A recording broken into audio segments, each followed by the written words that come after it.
पूजा तीन प्रकार की, छोटी बड़ी मझोल।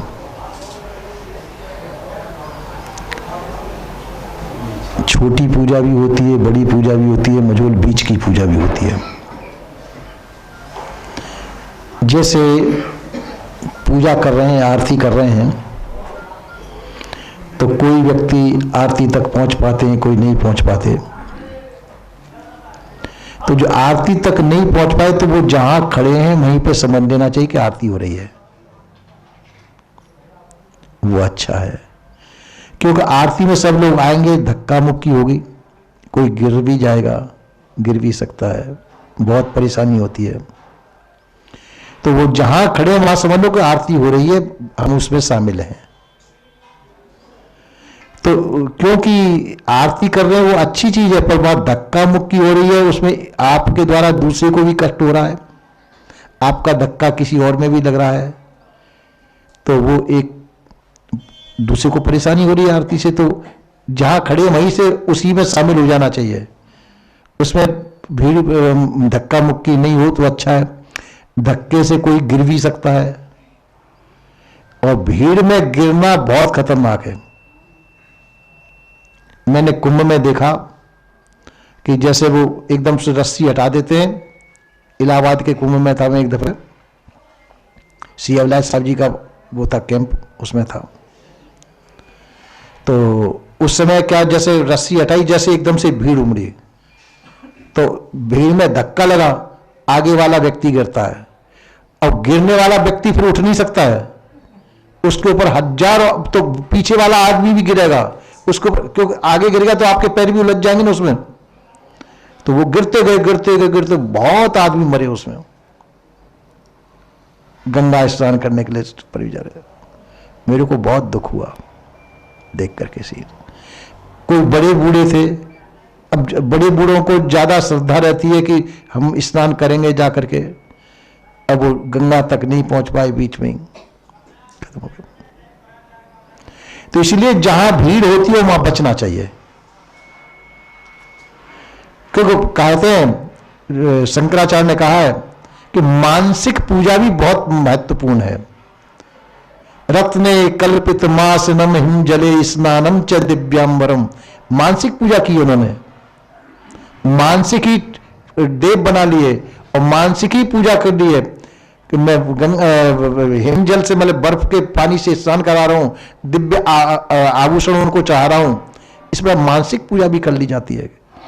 शरीर से पूजा ना हो तो मन के द्वारा भी पूजा अच्छी होती है, भाव शुद्ध होना चाहिए।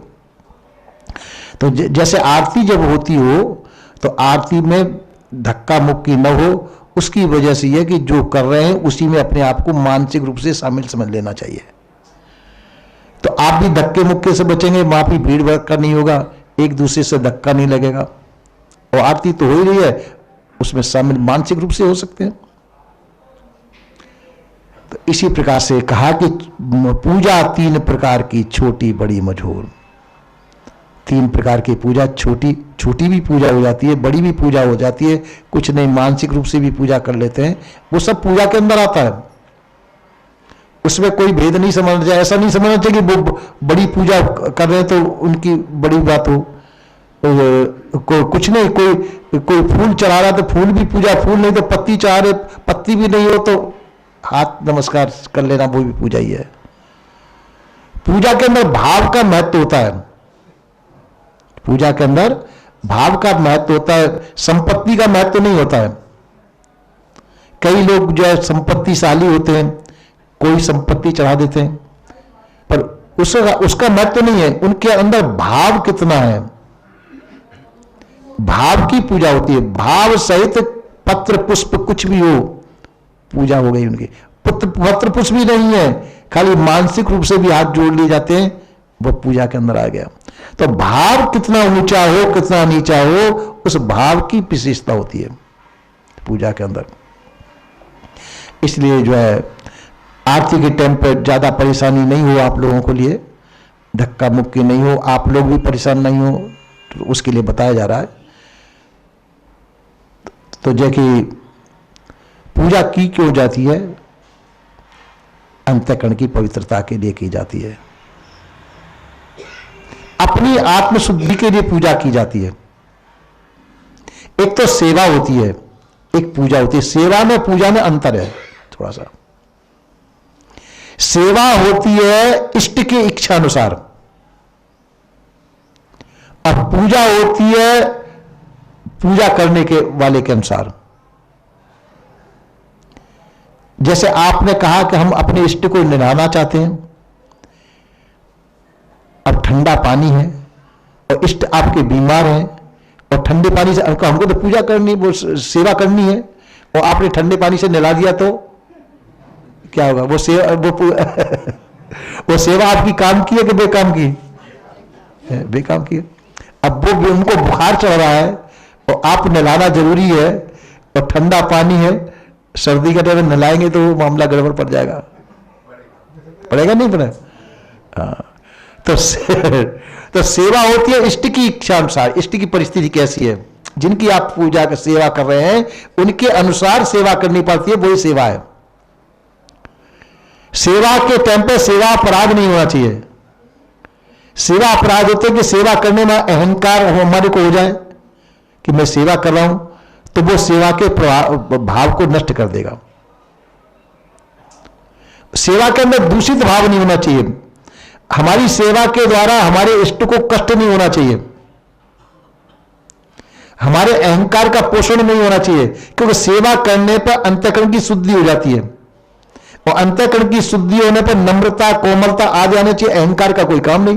अहंकार में से जो सेवा की जाती है वो सेवा नहीं है, क्योंकि अहंकार से अंतःकरण मलिन होगा, और सेवा से अंतःकरण की शुद्धि होनी चाहिए। उल्टा काम हो गया। कई लोग पैसा चढ़ाते हैं, लाखों रुपया चढ़ा देते हैं, करोड़ों रुपया चढ़ा देते हैं, फिर उसमें अहम की पुष्टि हो तो वो लाखों करोड़ों रुपया कोई काम के नहीं। वो लाख करोड़ रुपए का कोई कीमत नहीं है अगर अहंकार के सहित चढ़ा रहे हैं तो।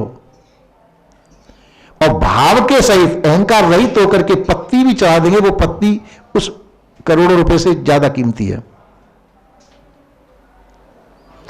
इसलिए संपत्ति का महत्व नहीं, भाव का महत्व होता है। भाव सहित वो होना चाहिए। एक दफे आया है, कृष्ण का जिक्र है कि सुदामा जी थे।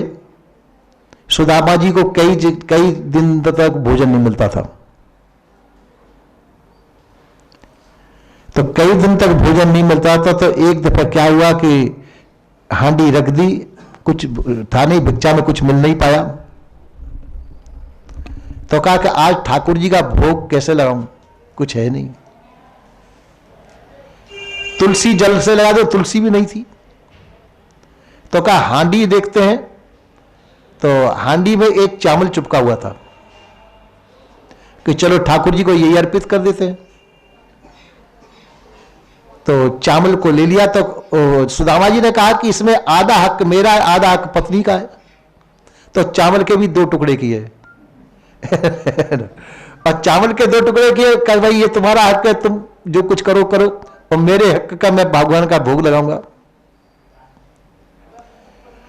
तो भगवान का भोग लगाया आधे चावल का सुदामा जी ने।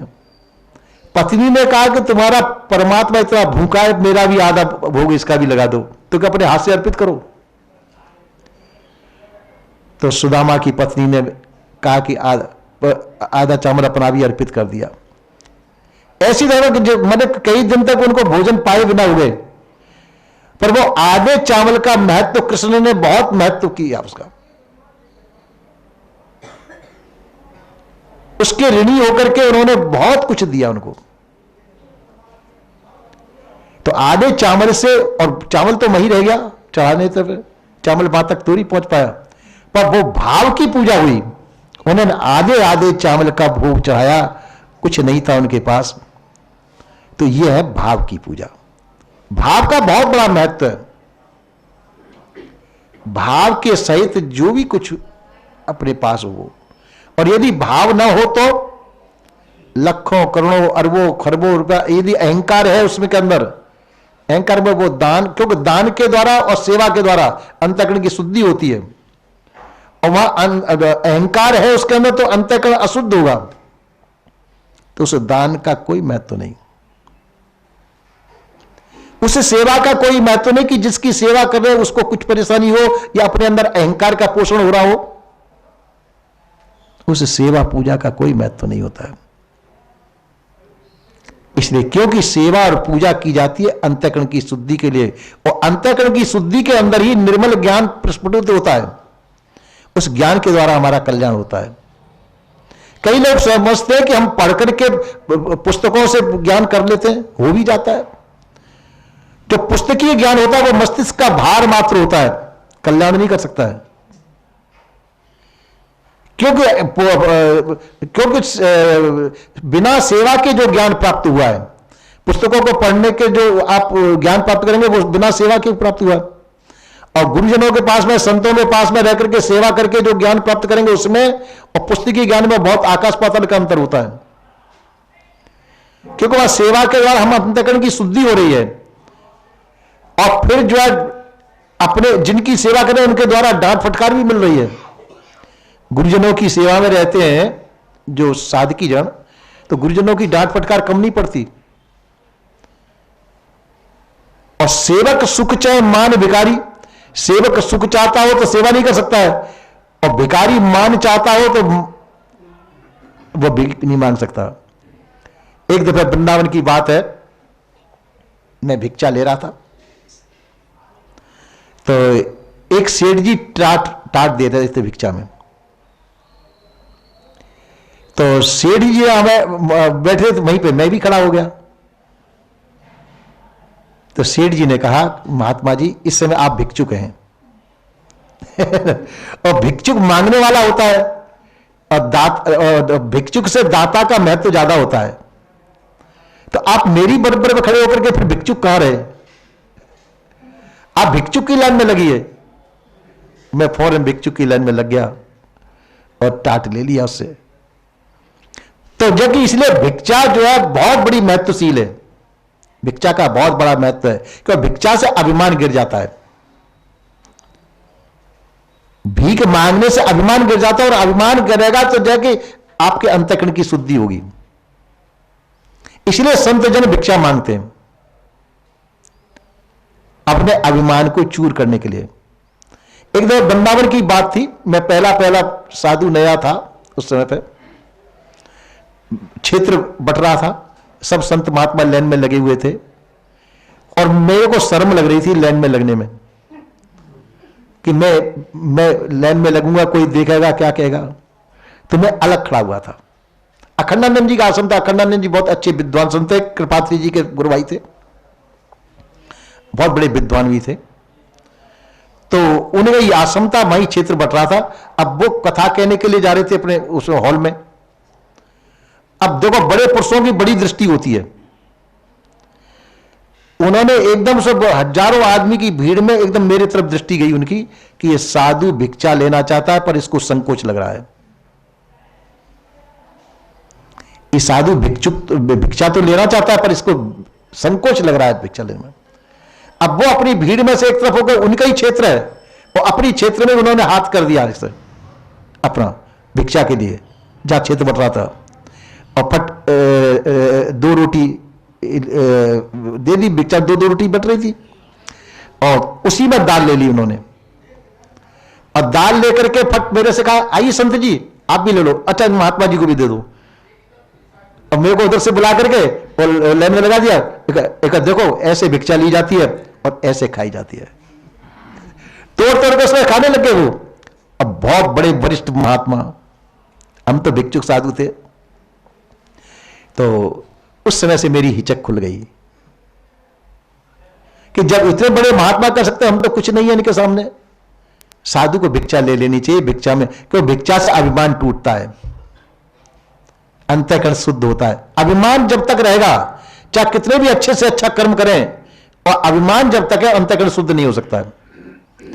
अंतःकरण शुद्ध होगा अभिमान टूटने पर होगा, और अभिमान चूर करने के लिए, अभिमान को तोड़ने के लिए नाना प्रकार से प्रयत्न किए जाते हैं। एक दफे की बात है, कृपात्री जी ने यज्ञ की थी, ये आगरा जिले में, भैंस भैंस नाम का गांव है, उसके पास में की थी। बहुत बड़ा सत्र था, 7 दिन तक की यज्ञ की थी उन्होंने, कृपादी जी ने। उस समय कृपादी जी की उम्र ज्यादा नहीं थी, उस समय मैं तो शायद पैदा भी नहीं हुआ हूंगा, बस सुनते वहां की बात। तो कृपादी जी यज्ञ की, तो वहां पे अवागढ़ महाराज, राजा रानी दोनों ही ट्रक भर करके कि चलो अपने भी कुछ दान करेंगे, और खूब साधन सामग्री लाए खाने पीने की। कृपात्री जी ने कहा कि ये धन आपका यज्ञ में नहीं लगाया जा सकता, क्योंकि आप राजा हैं और राजा का धन दूषित होता है। इस दूषित धन को हम यहां संतों को नहीं खिला सकते,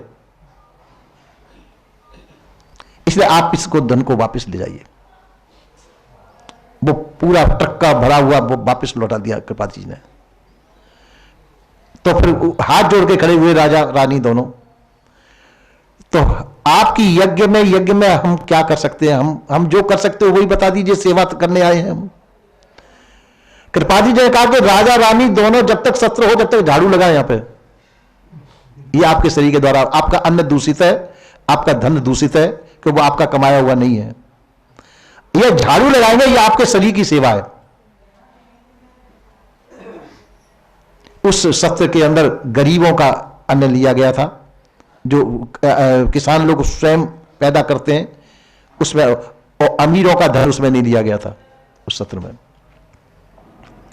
और फिर भी इतने पर भी कृपाद्री जी स्वयं भिक्षा लेते थे, जो बंदा उसमें भिक्षा न लेकर के स्वयं 7 घर भिक्षा लेकर के और भिक्षा ला करके और धो करके उसको भिक्षा को खाते थे वो कृपाद्री जी। तो संतों के बड़े बड़े विचार होते हैं। तो अंतःकरण की शुद्धि के लिए हमको जिन कर्मों के द्वारा अंतःकरण शुद्ध होता हो वह कर्म पुण्य कहे जाते हैं, और जिन कर्मों के द्वारा अंतःकरण अशुद्ध होता हो वही कर्म जो है पाप कहे जाते हैं। आप अच्छा कर्म कर रहे हैं, अंतःकरण अशुद्ध हो रहा है आपसे उन कर्मों के द्वारा, क्यों अहंकार के द्वारा हो रहा हो, कुछ नहीं किसी स्वाभिमान के द्वारा हो रहा हो, कुछ भी हो रहा हो, तो अंतःकरण दूषित हो रहा हो, वह कर्म पाप के अंदर आ जाते हैं। तो हमको वही कर्म करने चाहिए जिन कर्मों के द्वारा अंतःकरण शुद्ध होता हो, अच्छा कर्म हो, पर अंतःकरण की शुद्धि भी हो, तो अहंकार को मिटा करके कर्म किए जाए, वह सेवा है। और जब तक अहंकार रहेगा, जब तक न सेवा है न पूजा है।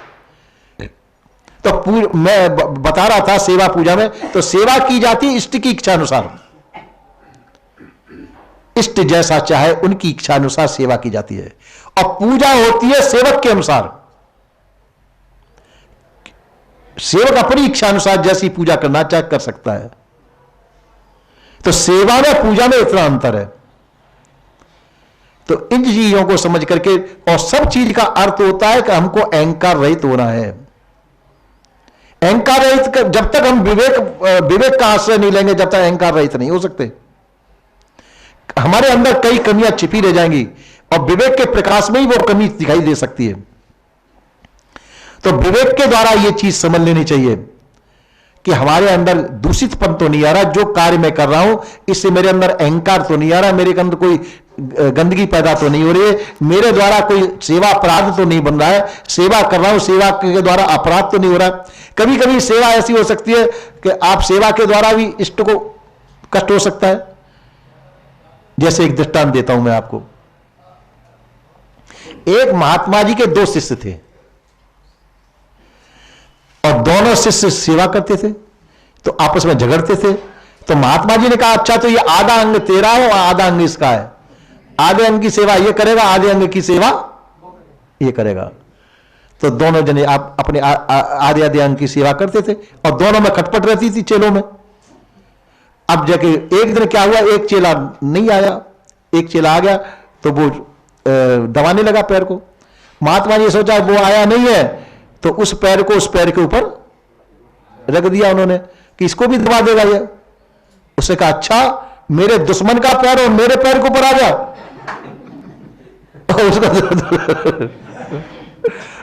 तो उसने एक डंडा खींच करके मारा उस पैर में। अब पैर तो गुरुजी का पैर तो गुरुजी का था, डंडा मारा खींच करके, एकदम वो कराने लग गए। अरे मर गया मर गया मर गया। अब वो तो चला गया दबाने के लिए, सेवा हो गई उसकी है ना।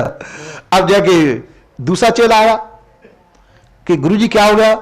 अरे क्या बताऊं, अब तू आया नहीं, अब वो आया था तो पैर दबा, तो मैं कि इसको पैर को भी दबा देगा, इस पैर को मैंने रख दिया उसके ऊपर, तो इस पैर में उसने ऐसा जोर का डंडा मारा मेरे पैर। अच्छा, उसने मेरे पैर में डंडा मारा, अब मैं उसके पैर को कुल्हाड़ी से काट ही देता हूं। अब वो कुल्हाड़ी अब वो कुल्हाड़ी लेने भागा। अब गुरुजी ने कहा कि अरे राम राम राम राम, ये तो उसने तो डंडा ही मार के छोड़ दिया है ना, अब ये कुल्हाड़ी से काट देगा। अब गुरुजी भागे वहां से, अब गुरुजी भागते जाए तो कुल्हाड़ी लेकर के भाग रहा कि गुरुजी मैं। अब आदमी लोग मिले, आदमियों ने कहा गुरुजी क्या बात हो गई, कैसे भाग रहे? अरे चेले, नालायक चेले साथ में पड़ गए, क्या करें है ना। तो मूर्ख चेलों की सेवा भी दुखदाई हो जाती है तो नहीं नहीं गुरुजी कोई बात नहीं, आप भागी मत, हम रक्षा करेंगे। अरे वो मेरे पैर को काट देगा, आ रहा चेला मेरा ही है कि नहीं नहीं हम बचा लेंगे। फिर उस रोका उसे, क्या बात है कि अरे वो मेरे को पैर काटना है, मेरे दुश्मन का पैर, कि ये तेरे दुश्मन है कि गुरुजी है? कि गुरुजी है। पर पैर जो है दुश्मन की सेवा का था, उसने मेरे पैर में डंडा मारा, अब मैं उसके पैर को काटूंगा। तो क्या पता ये पैर तेरे और उसके हैं कि पैर गुरुजी के हैं? अब तुम सेवा करोगे, कुछ सेवा हुई? कह रहे हाँ पैर तो गुरुजी हैं। जब उसके दिमाग में आया, अच्छा तो चलो।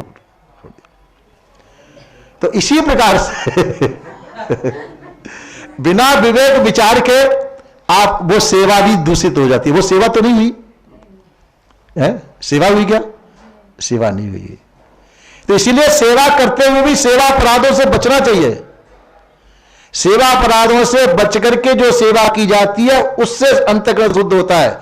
और यदि सेवा करते में हमसे सेवा अपराध बन रहे हो तो वो सेवा सेवा नहीं रही, वो सेवा हो गई, जैसे मैंने अभी दृष्टांत दिया है। तो ये सेवा करें, अंतःकरण की शुद्धि के लिए करें, अहंकार का त्याग करें, अपने दूषित विचारों का त्याग करें।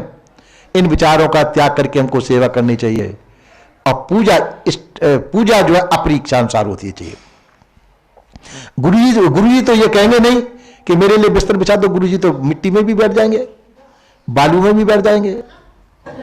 पर बाध्य की आप साथ में हैं तो आपका कर्तव्य होता है कुछ नीचे बिछा देना चाहिए। ये हो गई सेवा। गुरुजी ने कहा नहीं। सेवा का एक रूप और बताता हूं मैं, ये तो मैं अपनी तरफ से कर रहा हूं, पर एक मैं पौराणिक वो बता रहा हूं। आपने भीष्म पितामह का नाम सुना होगा। भीष्म पितामह जो है अच्छे पितृभक्त थे, माता पिता की भक्ति थी उनके अंदर। तो 3 तरह के पुत्र होते हैं, पूत, सपूत और कपूत। सपूत उसे कहते हैं जो बिना माता पिता के कहे और माता पिता की इच्छा पूर्ति कर दे और माता के पिता के अनुकूल सेवा कर दे, उसको कहते हैं सपूत। और पुत्र उसे कहते हैं जो माता पिता की आज्ञा से उनके अनुकूल बरत जाए, उनके अनुकूल जो है सेवा कर दे। और कपूत उसे कहते हैं माता पिता के कहने पर भी सेवा न करे और बल्कि उनको माता पिता को कष्ट पहुंचाए। तीनों के प्रमाण शास्त्रों में मिलते हैं, पुराणों में। तो सपूतों में गिनती आती है भीष्म पितामह की, क्योंकि उनके पिता शांतनु थे। शांतनु वृद्धावस्था में विवाह करना चाहते थे और एक मल्लाह की लड़की पे वो मोहित थे, उसके साथ में शादी करना चाहते थे। और भीष्म पितामह की उम्र उस समय 16-17 साल की थी, शादी की उम्र उनकी थी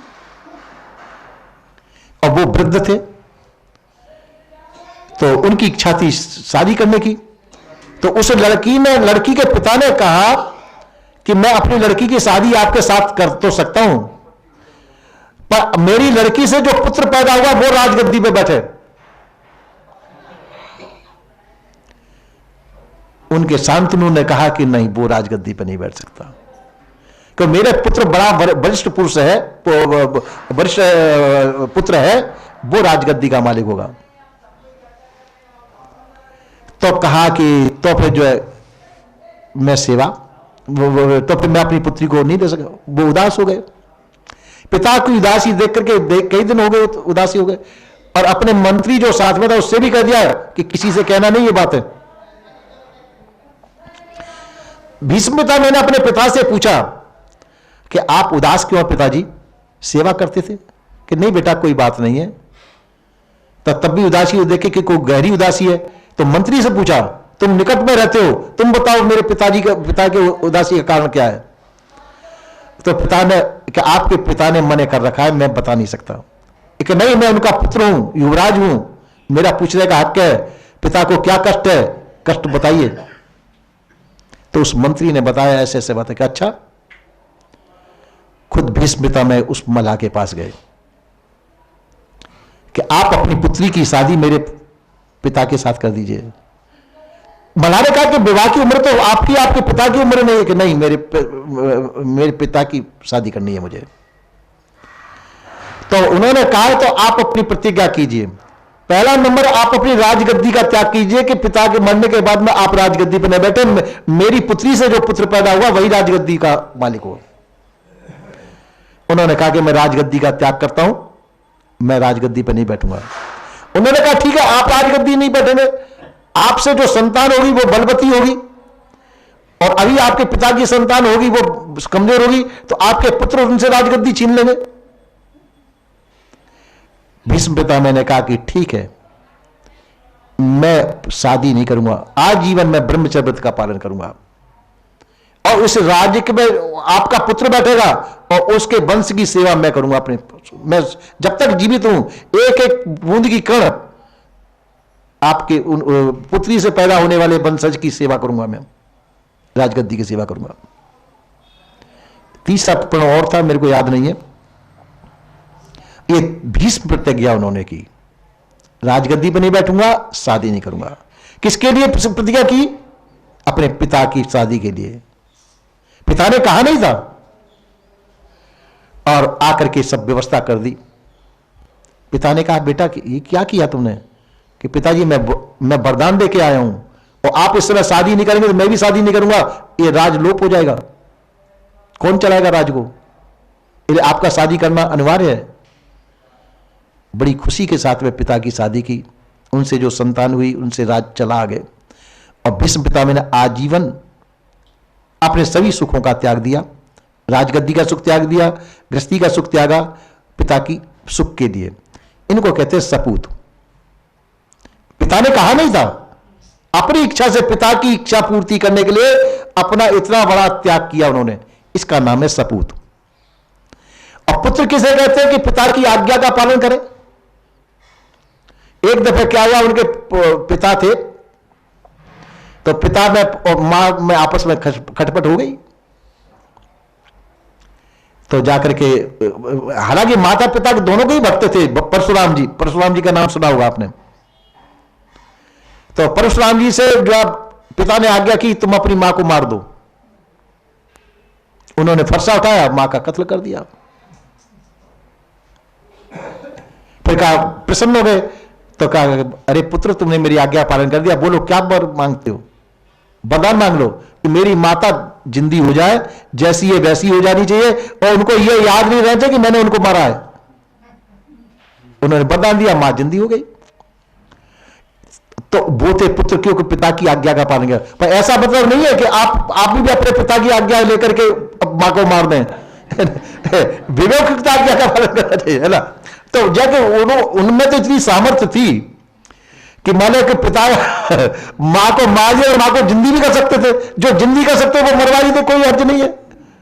पर आजकल के पिता में इतनी सामर्थ्य है क्या? तो इसलिए उनकी आज्ञा का पालन करने में विवेकयुक्त आज्ञा का पालन करना चाहिए। उचित है कि अनुचित है? आज्ञा का पालन तो अवश्य करिए, पर विवेकयुक्त कीजिए।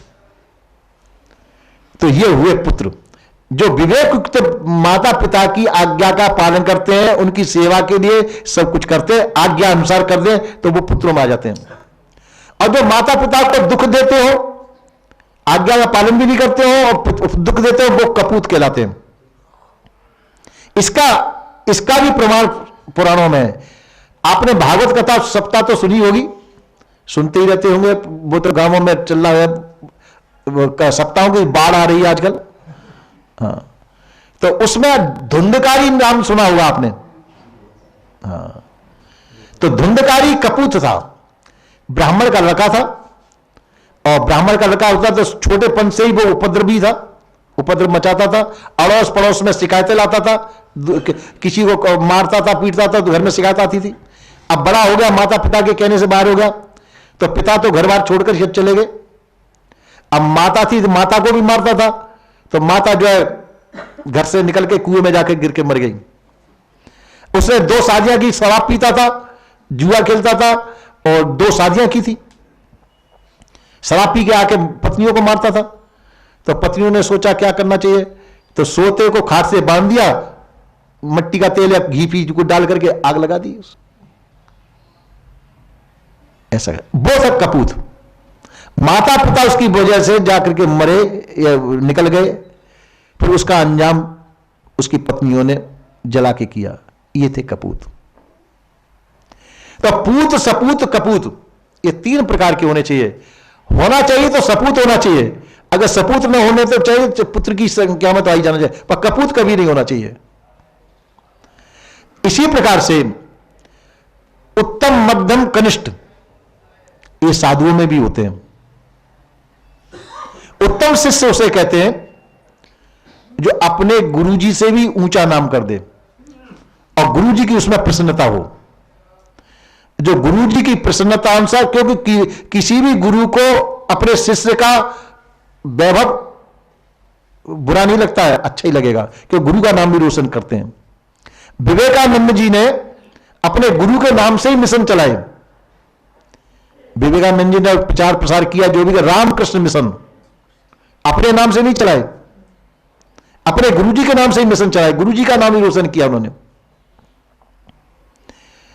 तो उनको कहते हैं उत्तम शिष्य।